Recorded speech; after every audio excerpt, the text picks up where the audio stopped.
Should you hire an employee or should you hire an independent contractor? My name is Andrew Ayers. I'm a business law and estate planning attorney, and today let's talk about one of the most common questions I get when I talk to any business owner who's bringing help onto their company. Should they hire employees or independent contractors? I have to give you a caveat before we get started. I am not your accountant. That is the person who this question should go to in the end. We'll talk a little bit about what an independent contractor is versus an employee, but at the end of the day, you and your accountant have to have this discussion and decide what is best for your company. When it comes to an independent contractor, they're generally not going to be paid with a steady paycheck, although they may be. They're normally going to work their own hours and work on a project basis for you. The big trick when it comes to accounting is you're going to pay them a fee without any taxes withheld. They're not treated as your employee. You don't control what they do. And it's a very important distinction for tax purposes, which is why I gave you that disclaimer that you have to talk to your accountant. The other thing to remember with your independent contractor is they're not going to be exclusive to your company. Now, you may be the only client they're working with at that particular juncture, but normally they can have other jobs on the side. They can be working for other clients. You want to watch out to make sure they're not working for a competitor and stealing your trade secrets. But generally, you have to realize that they are not going to be exclusive to your company. The flip side of the coin is employees. An employee is what we pretty typically think about as somebody working for somebody else.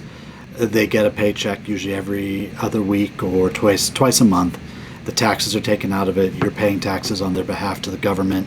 You're providing benefits, insurance, FSA cards, other benefits that may come up with your particular type of employment.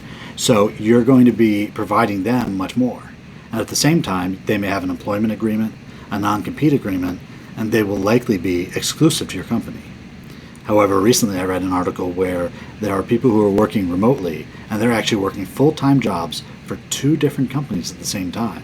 But they're able to manage the schedule and their meetings, so one company doesn't even know about the other company. So then you're going to probably ask me, what do I do next? I want to bring somebody on. I need somebody helping me with my company, and I'm just not sure who should be next.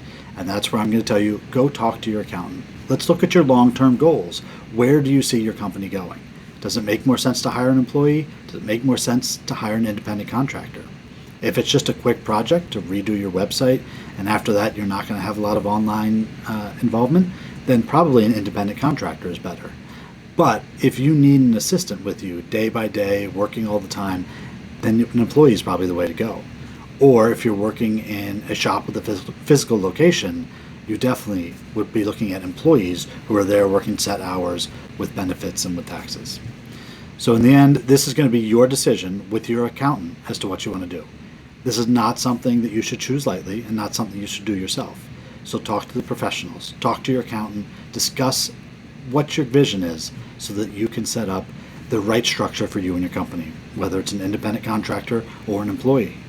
If you'd like to talk further to me about this and maybe get some more ideas, let's go to andrewmayers.com and click the schedule a consultation button. That'll take you to my personal calendar where we can set up a half hour to hop on the phone and discuss where your business is and what are the next steps to help you grow.